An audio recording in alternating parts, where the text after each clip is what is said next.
নমস্কার বন্ধুরা, আজ আমরা শ্রাবণ মাসে এই জিনিসগুলি মহাদেবকে অর্পণ করলে কি ফল লাভ হয় সে সম্পর্কে জানব।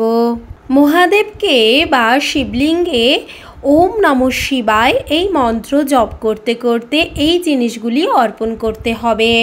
শ্রাবণ মাসে শিবলিঙ্গে অথবা মহাদেবকে আতপ চাল অর্পণ করলে আর্থিক সংকট থেকে মুক্তি পাওয়া যায়।